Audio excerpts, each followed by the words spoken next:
Ju nga tjeta uroj të jeni mirë, dashur miq, takohemi sonte për të parë nga afër vijimin e lojës së ashpër dhe të egër këtu në Tiranë për të mbjetuar stuhisë së madhe. Një strategji, një mega strategji është ndërtuar nga Edi Rama këtu në Tiranë si pasojë e panikut të tij të madh dhe do t'ju shpjegoj tani se përse. Përse Edi Rama është terrorizuar dhe përse e ka lëshuar deep state-i amerikan. Të kuptohemi gjithmonë dhe cilat janë manovrat e tij të fundit bashkë në Tiranë me Spartak Ngjelerat dhe me burit e tjera të mashtrimit tek televizionet e mashtrimit nga mëngjesi deri në darkë, lufta kundër Spakut, paniku që i ka kapur, kërcënimi që i po i bën Spakut dhe gjykatës kushtetuese sot, i ka lëshuar sot nëpërmjet matufit Spartak Ngjela tek Top Channel-i, i ka çuar kërcënim sot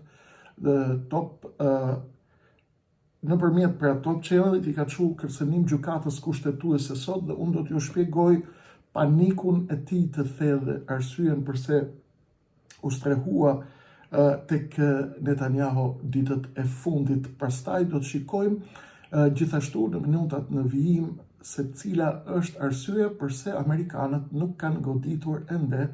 Ju e keni parë se amerikanët po njoftojnë çdo ditë, telenovela e goditjes së Iranit tashmë u bë 7 ditë, do të godasim tani, do të godasim shumë fort, erdhën luftaniet dhe ky film po zgjat shumë. Ne duhet ta kuptojmë se përse ende nuk po godet Amerika Iranin dhe çfarë luhet në kulisa. Për çfarë na duhet ne ta dim? Ne duhet i dim të gjitha, sepse këtu në Shqipëri ka filluar një luftë e nënleshme me tyrë lloj agjenturash të cilat janë më afër jush se që mendoni. Njerëzit e Amerikës janë më afër se ju më afër jush se sa që mendoni. Njerëzit e Iranit këtu në Tiranë janë më afër jush se që mendoni. Anti-iranianët janë më afër jush se që mendoni. Njerëzit e Beogradit, Serbisë dhe të Rusisë dhe të Kinës janë këtu në Tiranë më afër jush se që mendoni. Ndaj, ju duhet të dini të gjitha, që të kuptoni lojën dhe më pas edhe në qoftë se nuk jeni të gatshëm apo nëse nuk keni fuqi, të ndërtoni barriera të mëdha për t'i dalë zot vendit, sepse fushata e informimit dhe betejë është tejet e rrezikshme. Ju duhet t'i dini të paktën. Shumë prej jush më thonë, o Krishnik, po ne i dim, po edhe po i ditëm që do të bëjmë, unë kaq kam fuqi t'ju informoj. Kush nuk e konsideron informimin betej, është i lirë të mos na shoh diçka tjetër që i pëlqen. Unë besoj që informacioni sot është beteja më e madhe, sepse po i hedhin trut e kafshëve. Njerëzit këtu po i kafshërojnë, njerëzit këtu po i shtazërojnë, i kanë shndërruar në shtaza, duke i gënjur dhe duke i mashtruar, duke i manipuluar për qëllime të thikës së fundit, të nguljes së thikës fundit në kurrizin e Shqipërisë. Çfarë po ndodh me Edi Ramën dhe përse sot ka intensifikuar fuqimisht kërcënimet ndaj Spakut dhe ndaj gjykatës kushtetuese? Ju do të më thoni, o Krishnik, pse merresh me matufin Ngjela? Jo, nuk është vetëm Ngjela. Ngjela është vetëm njëri nga ata. Është Arjan Çurri, janë të ftuarit 80% të ftuarve të Grida Dumës, janë 80% të ftuarve të Fevziut, 95% të ftuarve të Ylli Rakipit, janë të gjithë këta që po bëjnë një kor. Kush është kori? Kori është, do të mësojmë shqiptarë tashmë, që Rama është i plotfuqishëm që Rama mund ta kërcënojë gjykatën kushtetuese dhe Spakun dhe se nuk keni shpëtim se Rama është më i fortë se e kanë pritur hebrejt. Kjo është loja. Po si është pislëku brenda lojës? Ju a shpjegoj pak tani. E kanë zgjedhur Ngjelën, sepse ju a kam thënë, Ngjela është lojtari avangardi i Edi Ramës tek të gjitha mediat e regjimit. Pastaj vijnë lojtarët e tjerë. Ky ka në patronazh idiotët e Shqipërisë. Idiotët e Shqipërisë, numri i cilëve është në rritje e sipër, janë ata të cilët ky i eksiton dhe bën si filo-amerikan. Pasi bën si filo-amerikan, i ngul shiringën e Beogradit. Kjo është roli i ngjeles, mbajeni mend kujdes. Ky bën si filo-amerikan, bën si kur i bie Ramës ndonjëherë edhe Berishës, roli i këtij është të maskohet si filo-amerikan i madh dhe si kur i di ky të gjitha informacionet e Amerikës, debilëria e beson, tufa e budallëve që në këtë vend është e tmerrshme e beson dhe ai pastaj ngul shiringën e Beogradit dhe të Vučićit dhe të Edi Ramës dhe të këtyre që po e shkatërrojnë Shqipërinë. Si e realizon ai këtë? Do ju sjell sot deklaratat që ka bërë sot paradite avokati Ngjela. Këta i thon avokat, për unë me atë nuk shkoj as deri në qenef. Por problemi juaj se si e quani dhe si e quajnë. Por po bën një lojë pisët shumë të madhe, i fton njerëzit, Amerika është qytetërimi, zotëri. Izraeli është qytetërimi, kjo është qytetërimi, kjo është qytetërimi, kjo është provë, kjo është nuk është fakt. Pra i mpin njerëzit me amerikanizma, ndërkohë ai është anti-amerikani më i madh, është çuni Kiço Ngjeles, ka qenë në blok. I dini mirë ju këtë histori. Problemi, dhe ai e ka shpirtin tek Edi Rama, ka dash me hap partin KIS, Christian Islamic Party e ka dashur tha. Tash më çfarë ka thënë mbjes sot paradite. Doli tek Top Channel i paradite dhe tha, e pyeste gazetarja, i thote, zoti Ngjela, thote, tani që po përplaset kushtetuesja me nuk më intereson se do më shkruani aty, po ç'a merresh me këtë matufin? Unë nuk më intereson çfarë thot Ngjela. Ngjela është matuf.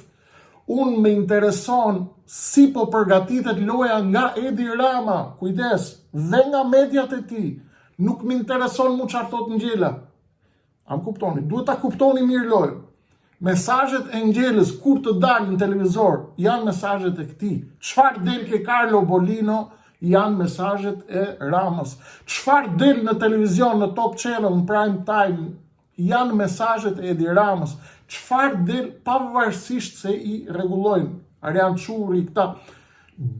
Por mashtrimi është që i thon shqiptarëve, si tha Ngjela sot, unë vërtet tha jam kundër Edi Ramës, tha, por i jap dorën, tha, për fjalimin e shkëlqyshëm që ka mbajt në Izrael.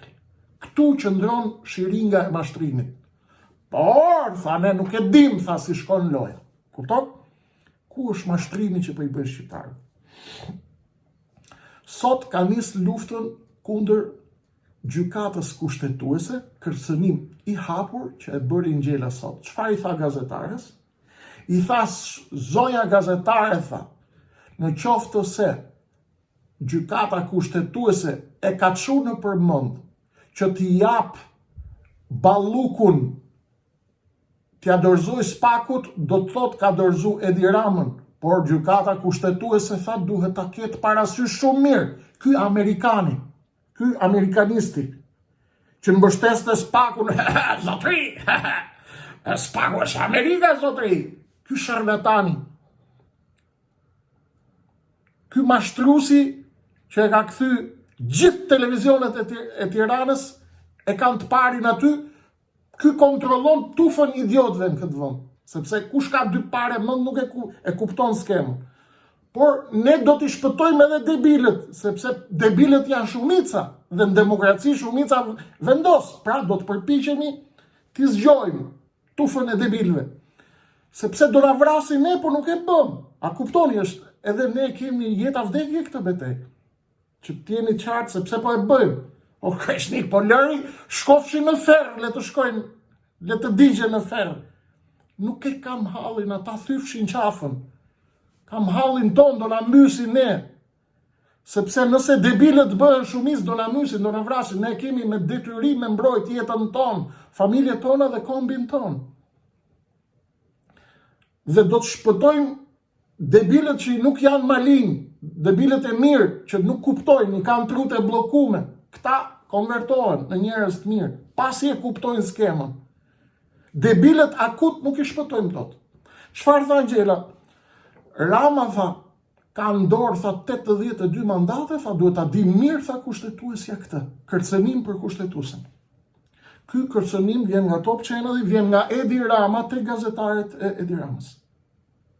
Kuptoni? Pse e bën këtë?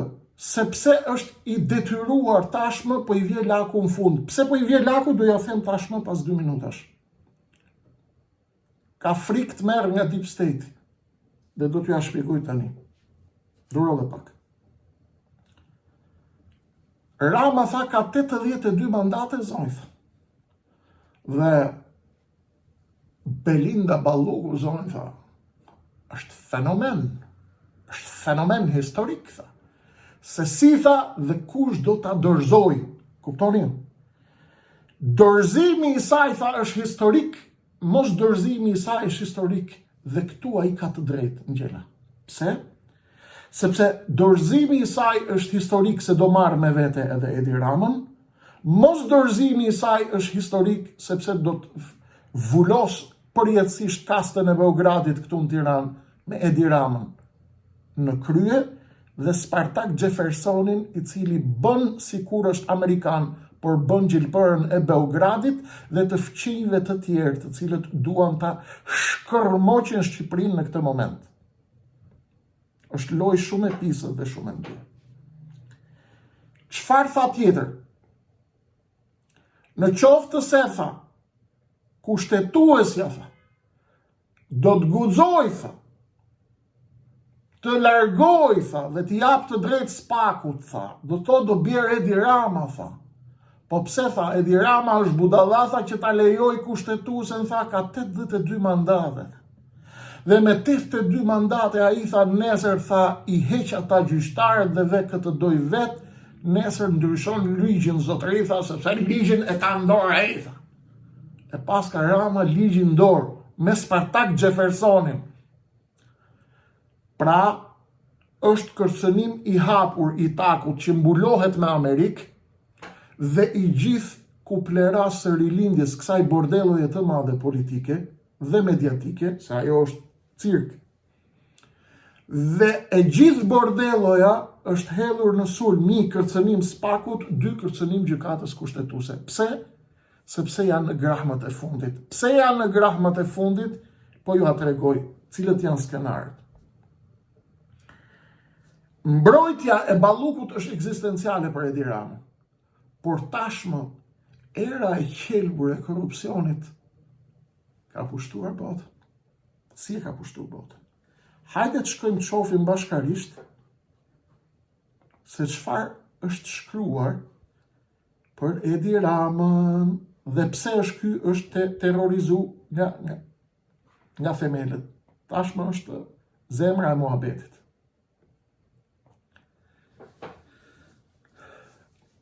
New York Timesi në Amerikë ka shkruar një shkrim nëpërmjet të cilit e ka degeneruar Edi Ramën me kujdes. I ka ul pantallonat. Po mirë o kërshnik fundi punë e madhe se pas ka shkruajtur New York Timesi. Gazetë është. Jo. New York Timesi është gazeta e Deep State-it. Keni kujdes. Ajo që po ju them është shumë precize. New York Timesi është njëra nga burit mediatike të shtetit të thellë amerikan. E kanë degeneru atë që quhet diella dhe kanë heq patallonat e Edi Ramës, duke i thënë amerikanëve, por mesazhi është për amerikanët, se amerikanët as duan t'ia dinë se çfarë ndodh këtu në Shqipëri, populli atje e lexon. Mesazhi është për politikën e jashtme, ju e kuptoni. Diella tha e ka shpik Edi Rama, thot New York Timesi, për çfarë? Për të bërë për të luftuar korrupsionin. Në fakt thot si mund të luftohet korrupsioni nga njerëzit më të korruptuar në Shqipëri. Ç'është ky mesazh i shtetit të thellë për Edi Ramën? 1. Është fundi i imunitetit mediatik për Edi Ramës nga të njëjtat qarqe të cilët e presupozohej që e mbronin.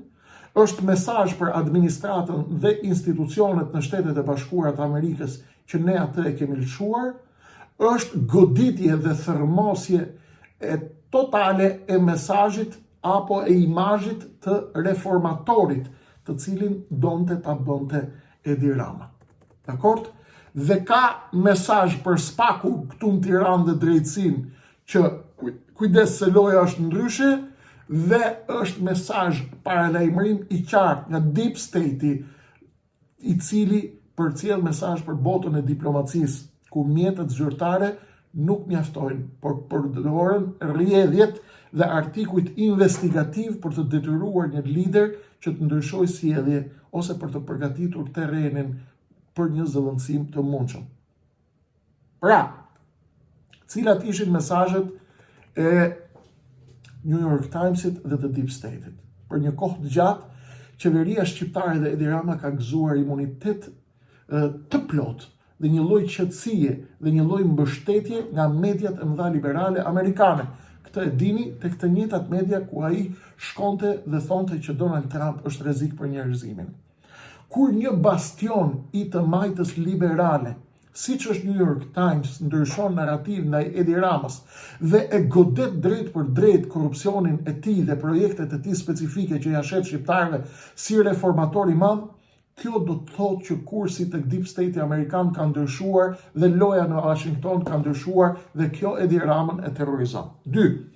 Në Shtetet e Bashkuara të Amerikës, artikujt e New York Timesit përdoren si pika referimi për hartimin e raporteve të Departamentit Amerikan të Shtetit apo të Inteligjencës Amerikane. Dhe nëse diella e famshme Edi Ramës, apo projekte të ngjashme me të, etiketohen si korruptive, bëhet shumë e vështirë për zyrtarët amerikanë që të vazhdojnë mbështetjen publike pa kosto politike për veten e tyre. Pra, Rama është i terrorizuar sepse Deep State i amerikan ja ka dhënë përgjigje nëpërmjet New York Timesit dhe ai dit ta lexoj mesazhin, këtë dit ta lexoj, nuk është ngjela ai, ngjelën e ka karikaturë, e ka për budallet, e ka për debilerin.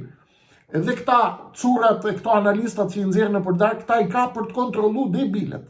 Por Rama e kupton mirë që era në Washington ka ndryshuar. Mesazhi tjetër është që artikujt përdoren për pikë referimi pra në hartimin e politikave të Departamentit Amerikan të Shtetit. E din ata se si ka ndryshuar kursi. Mesazh tjetër i rëndësishëm është goditja e reformatorit Edi Rama, pra njeriu i korruptuar thot, i cili do luftoj korrupsionin me diellën.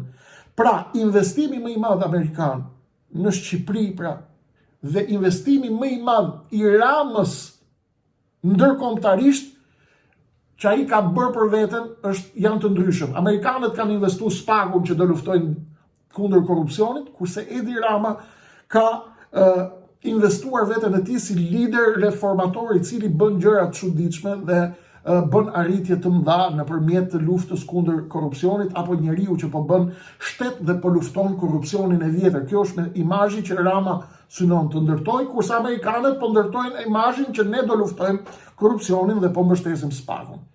Kur media ndërkombëtare si New York Times, të cilat janë zërat e sistemit, janë Deep State, janë mesazhet e Shtetit të Thellë amerikan, kur ato thonë se mjetet antikorrupsion përdoren nga njerëzit e korruptuar, kjo e ka shkatruar dhe e ka hedhë dhe Edi Ramën dhe korrupsioni e tij. Pra ai tashmë është i lëshuar.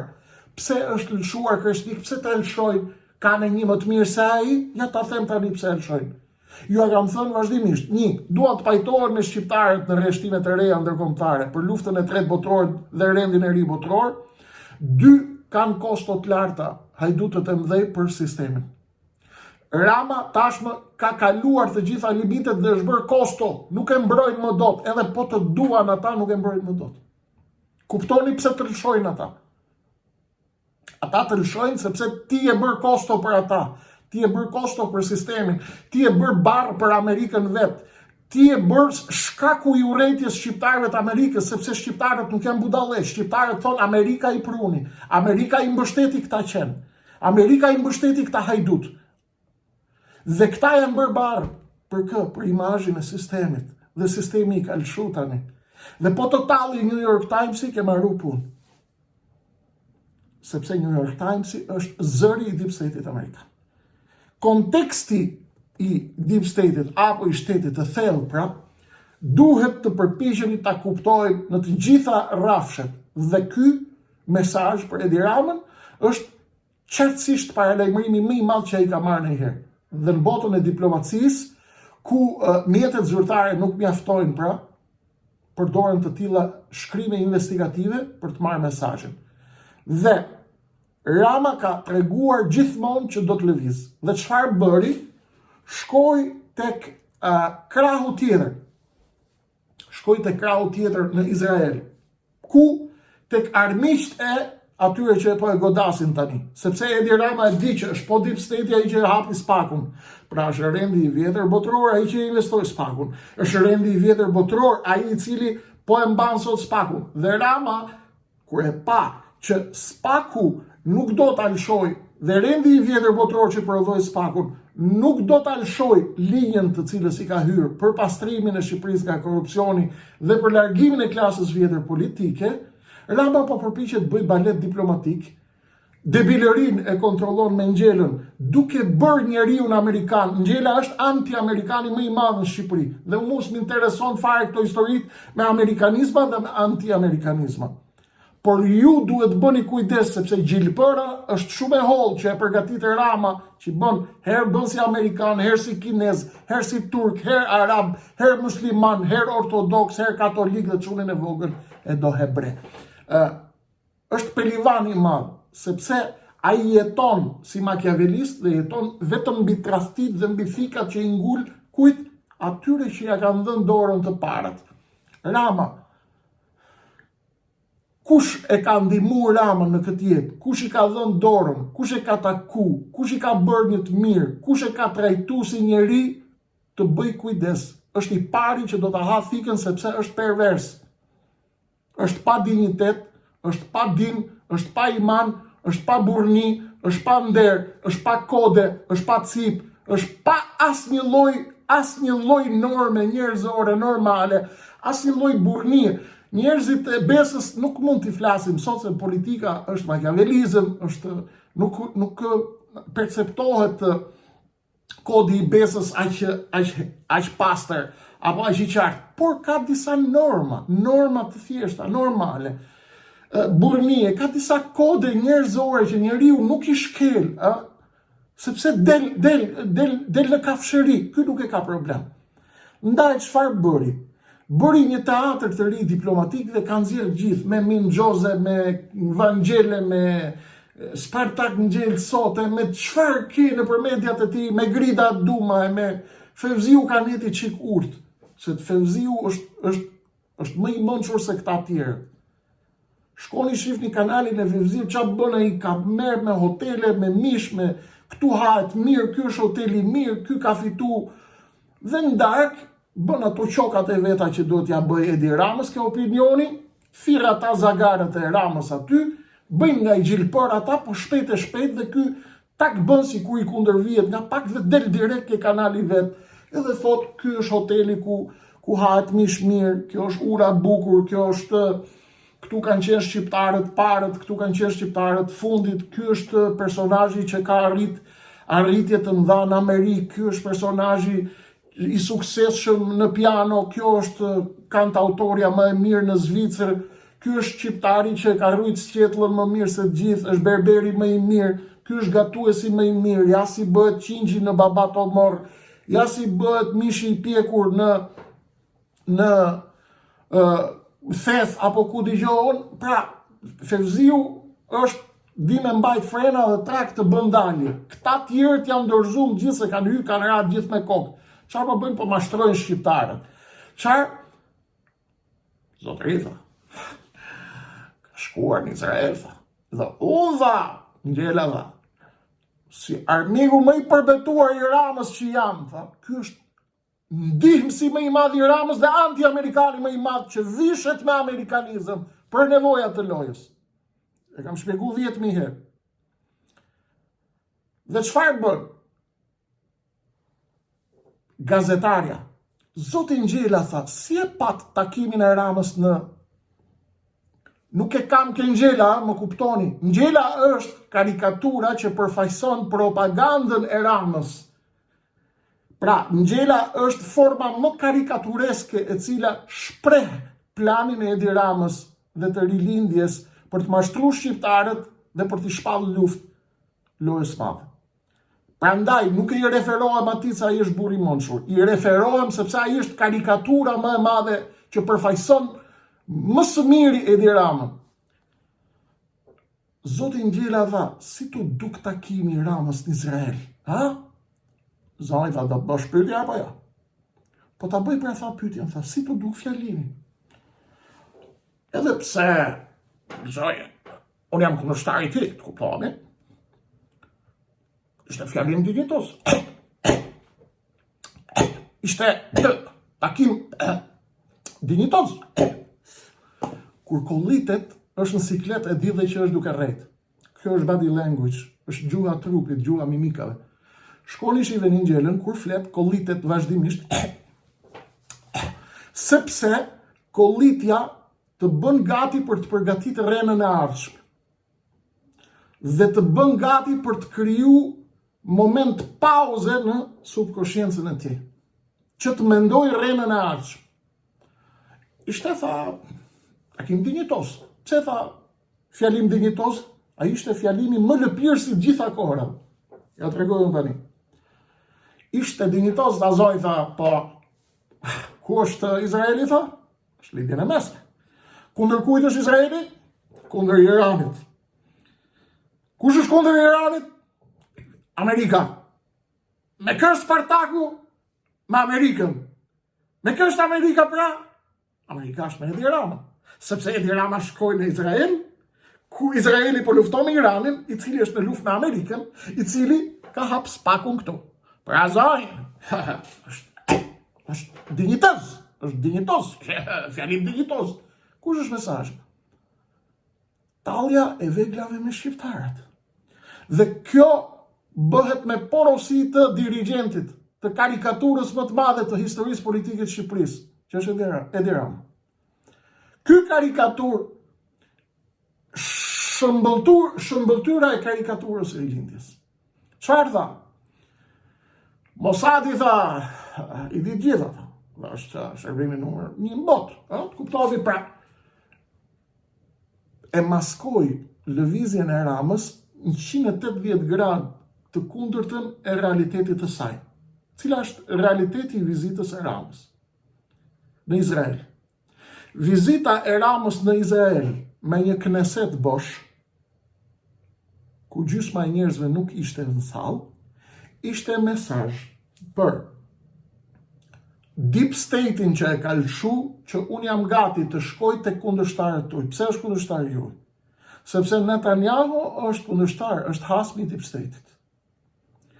Dhe është hasmi i atyre që kontrollojnë lojën atje, pavarësisht se kanë aleancë strategjike me Amerikën në tërësinë e saj. Rama me këtë lëvizje tregon dëshpërimin e tij të thellë dhe kur i thot në Kneset, gjunjët e mia po dridhen dhe Mossadi po s'ja pa të thënë, po ja them unë tani, është një dorëzim total i Edi Ramës, i cili i thot shërbimeve sekrete më të fuqishme në planet, që është Mossadi izraelit, apo të paktën më që e kanë bujën më të madhe në botë, apo që kanë atë namin më të madhe në botë si shërbimet më të paarritshme, është një mit, një kul që e ka ndërtuar Izraeli për Mossadin. Bukur. Kjo është temë tjetër. Rama i tha Mossadit këtë që nuk e thot karikatura, sot karikatura e Ramës tek televizionet e Ramës.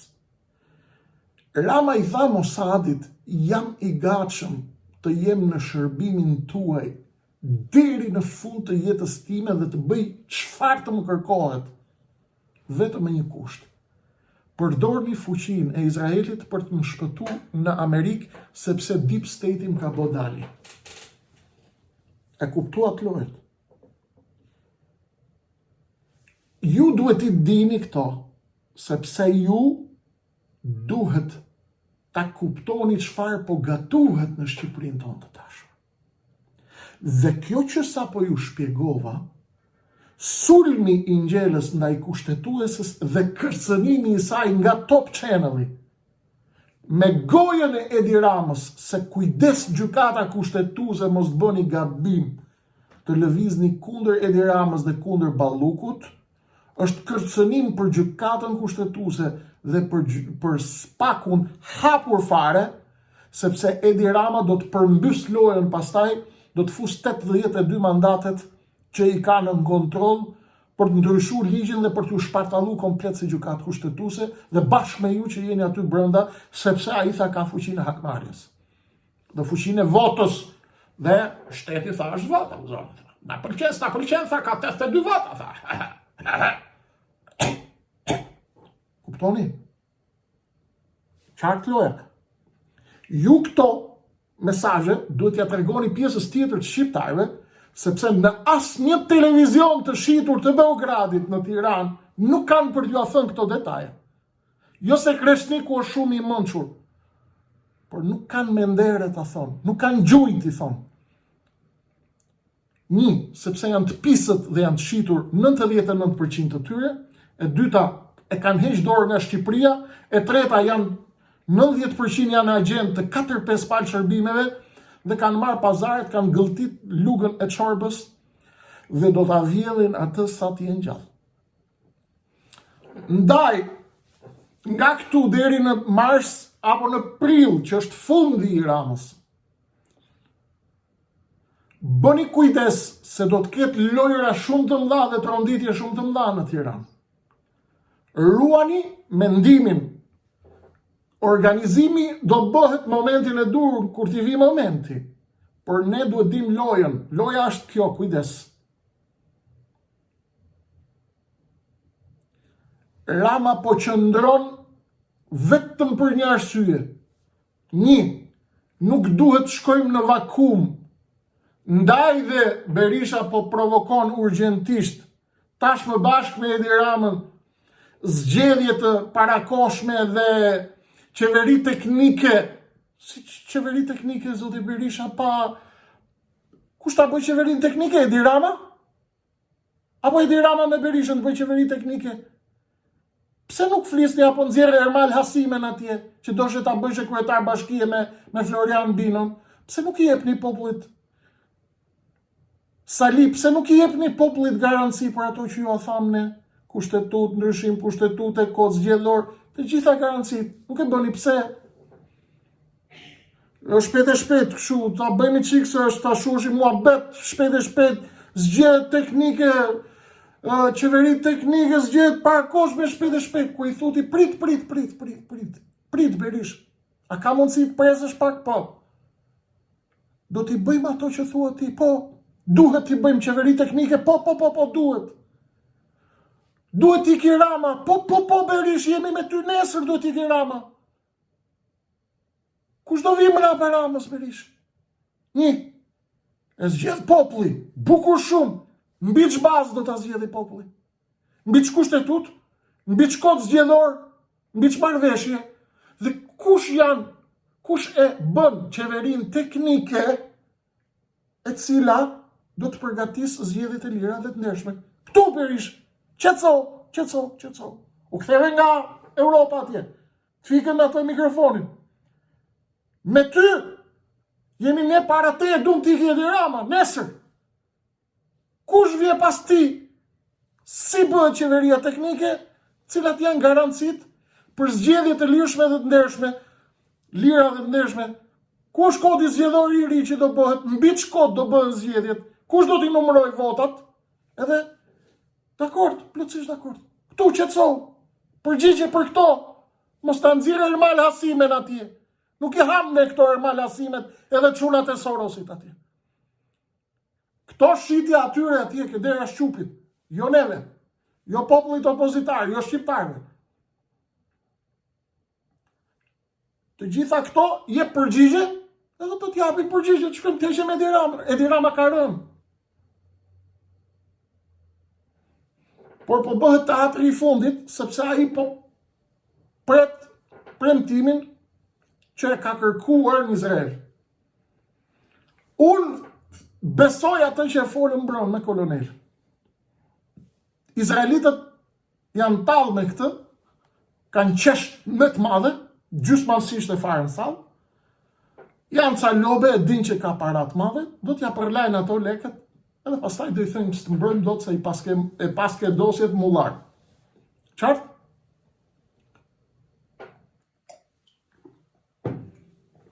Ndaj,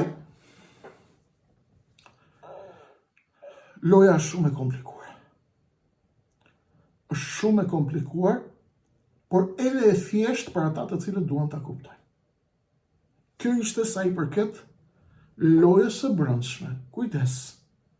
Duhet i dini këto dhe t'ja tregoni pjesës tjetër shqiptarëve që si din. Në qoftë se ju intereson Shqipënia, sigurisht. Në qoftë se thoni gjithë janë njësoj, gjithë jeni shqip, gjithë jeni të servila, gjithë jeni kështu, gjithë jeni ashtu, poshtë rreziku anglo-amerikan, poshtë imperializmi amerikan, se do shpëtojnë, këto janë lojë tjetër. Për tufën e debilërisë, për t'i mbajt me propagandë dhe për t'i zhvendos në vende të tjera. Loja është më e madhe se kaq. Lojën e vendos shteti i thellë atje, për Amerikën dhe për gjithë botën, për pjesën tjetër të botës. Si mas planeve që kanë ata, ose dun, ose s'dun. New York Times e fundosi, i erdhi mesazhi nga atje. Ndaj ka shku ke hasmi i Deep State-it në Tel Aviv, ke Netanyahu, për të kërkuar ndihmën e fundit. E kuptuam lojën. Kthehemi shpejt e shpejt për atë që e kam përmendur edhe në titull, përse Amerika nuk po godet ende Iranin. Ju e shifni ka mbi një javë e gjithë ekspertizat, gjithë titujt e lajmeve, bëni gati sonte, bëni gati nesër mëngjes. Bomba bërthamore, erdhi Roosevelti, erdhi Abraham Lincolni, beat to spirit, po mas pak do godasi edhe i qik do godasi. Historia është pak më komplikuar me që. Një, Donald Trump synon që të marrë çfarë të mundet maksimalisht mundësisht pa shkrep as i fishek, siç bëri në Venezuela. Me një operacion bam bam bam bam e godet e mori Maduro në çoj atje. Kjo në Iran nuk realizohet dot. Arsyet janë shumë komplekse. Terreni i Iranit, mënyra organizimit, ushtria, garda e revolucion. Amerikanët i kanë hap të gjitha frontet në të gjithë botën dhe mundet të godasin Iranin kanë fuqi shkatërruese për të bërë një goditje ndaj Iranit të fortë, urgjente, momentale, befasuese. Por Amerika e di shumë mirë që nuk shkon dot në një luftë të gjatë. Jo sepse nuk përballet dot me Iranin, por sepse nuk i lë dot gjitha frontet e tjera zbuluar, sepse ka front me Kinën. Ndaj, po pret një që të bëj negociata deri në fund me Iranin, në qoftë se do ta kuptoj që nuk, apo i dalin llogarit që do të bjerë Irani me njëherë, apo do ta çojë lindjen e mesme drejt shpërthimit madh, do të bëj goditjet befasishme, e cila mund të ndodhë kur ti t'jesh duke flet gjumë, gdhihesh mëngjes thu e ndëgjon lajmet që Amerika e goditi Iranin. Dërsa, sa i përket pjesës së armatimeve, po të shikojmë sot, Amerikanët kanë shtyrë dorëzimin e sistemeve Patriot për aleatët e tyre në Europë. Dhe rasti më i fundit ishte rasti i Zvicrës. Zvicra kishte për të marrë një paket Patriot nga Amerika. Tashmë, Amerikanët e kanë shtyri, kanë thënë Zvicerianëve, lëreni këtë muhabet tani se s'kemi kohë për t'ju armatos tani. As Zvicrës, as vendeve të tjera në Europë. Pse? Një, ka shpenzu shumë në luftën e Ukrainës. 2, kapacitetet prodhuese për të mbulu gjithçka është humbur në Ukrainë dhe në frontet e tjera. Nuk e mbulojnë dot urgjentisht atë. 3, që është shumë e rëndësishme, tashmë në këtë moment që po flasim, Steve Witkoff dhe i dërguari i Putinit janë duke bërë bisedime ku në Abu Dhabi, në Emiratet e Bashkuara Arabe, Emiratet e Bashkuara Arabe janë aleat të kujt? Të Izraelit. Izraeli nuk e ka me shumë ngut këtë goditjen këto ditë, sepse Izraeli është duke u marrë me jugun e Libanit, po godet Hezbollah. Hezbollah, si krau i Iranit dhe krahët e tjera të Iranit, kanë një sulmet e tyre dhe kanë thënë që do të shpërthej lindja mesme. Ndërkohë, Irani po lu me 2 violina. Sekretari i Khameneit doli dhe tha, do ta shkatërrojmë, tha, të gjithë lindjen e mesme nëse sulmon Amerika dhe do të jetë një luftë e përgjithshme, e cila do t'i kushtojë amerikanëve jo më pak se betejë në Afganistan në trupa dhe në para. Sa ka kushtuar Afganistani? 7 trilion dollar. Sa janë 7 trilion dollar? Janë 7.000 miliard dollar dhe mira e mira trupa. Shkuan, tentuan në Afganistan dhe u tërhoqën nga Afganistani pasi thanë nuk shkojmë më në luftë në Afganistan. Del ministri i jashtëm, Abbas Araghchi, thot gjithashtu edhe ai me kërcënim. Ne në qoftë se na godisni, do të godasim direkt ku? Tel Avivin. Nuk godasim më në rrethina. Do të godasim brenda Tel Aviv. Mund të godasim në Çerlikun, bazën më të madhe që ka 60 mbushje bërthamore në Turqi dhe në vendet e Gjirit Persik. Lideri i revolucionit i tha hajde pak tutja Abbas Araghchi, i tha ule pak tonin ti se ti e ke ministria e jashtme. Tonin e lartë do ja lëm këtij sekretarit të Khameneit. Ti rike politika që të presin, sepse nuk duhet të shtymë Amerikanët që të na vinë dhe të përplasim me ta. Sepse edhe Amerika don ta evitoj përplasjen dhe do të marrë në tavolinë maksimumin pa shkrep asnjështu dhe kthehen lufta në jetë mbrapsh. Ndërsa Irani është i detyruar të shkojë në jetë vdekje dhe thot njëra palë do të kërcënojë, njëra palë tjetër do të lujë qëngjën e butë. Prandaj tha ministri i jashtëm, rriti ke violina e qetë. As Irani, as Amerika nuk e duan tashmë për plasjen e madhe. Iranit i thanë tani kujdes, se çfarë tha dje kancelari gjerman. Punë ditë është ta bie Irani, është me kohë të pakët. Ndërsa europianët sot e kanë shpallë Gardën e Revolucionit organizatë terroriste. Që do të thotë Europa tashmë ka kalu ke violina Amerikës, komplet sa i përket Iranit. Dhe e ka të qartë që duhet rreshtohet me Amerikën, për ndryshe ngel zbulut edhe Europa atje përballë Rusisë. Rusët me amerikanët janë me Steve Witkoffin duke u taku tashmë në Abu Dhabi. Dhe amerikanët duhet merren vesh me rusët çfarë do bëhet, si do shkoj puna e Ukrainës, a do ta qetësojmë pak Ukrainën në këtë moment, që Amerika mos ketë mundësi më marrë edhe me frontin e Ukrainës, edhe me frontin e Iranit, apo do të shohim edhe frontin e detit të Kinës Jugut, ku Japonia, Filipinët dhe Korea e Jugut janë pjesa që rrethon Kinën dhe ruajnë me kujdes lëvizjet e Kinës në drejtim të Tajvanit, e cila mund të lëviz nga momenti në moment. Por Kina, nga ana e saj, as ajo nuk është e gatshme sepse është e rrethuar nga të gjitha anët. Japoni, Filipinë dhe Korea e Jugut në detin e Kinës së Jugut. Rusia, e cila nuk ka vendosur strategjikisht ende a do të jetë me Amerikën apo do të jetë me Kinën, sepse amerikanët i kanë thënë rusëve, Kina do t'ju vi, do t'ju marrë naftën e Siberisë, do të vi, do t'ju ahy Rusisë nëse Kina fuqizohet. Rusët e duan Kinën, po e kanë komshije dhe e din që Kina ka frikë, ndërsa amerikanët po luajnë me Rusinë lojën ta majnë Rusinë nga ana jonë që të mos shkojë të bëhet me Kinën. Ndërkohë që e rrethojnë Kinën me Filipinët, Korenë e Jugut dhe me Japoninë në detin e Kinës Jugut, dhe nëse merren vesh me rusët që rusët rrinë jashtë loje, rrethimi me Iran, me Turqi, Pakistan, Arabi Saudite, me këtë aleancën tjetër nga kjo anë i Kinës, dhe rrethimi me lojën tjetër pra në detin e ngrirë veriut pra, ku mendohet që Kina synon Arktikun bashkë me Rusinë, nëse amerikanët merren vesh me rusët, zgjidhet kjo histori, të paktën momentalisht, dhe Europa sigurisht që me të gjitha mënyrat që po luan, pa diskutim, do të vazhdoj të luaj edhe me Amerikën që po i thot unë jam me ty, ndaj u rreshtu tashmë pro Amerikës duke e ngushtu lakun ndaj Iranit dhe duke rrit presionin ndaj Iranit në këtë moment, pasi zyrtarët europian kanë ndërpret të gjitha marrëveshjet me Iranin tashmë dhe të gjitha kontaktet me zyrtarët iranian.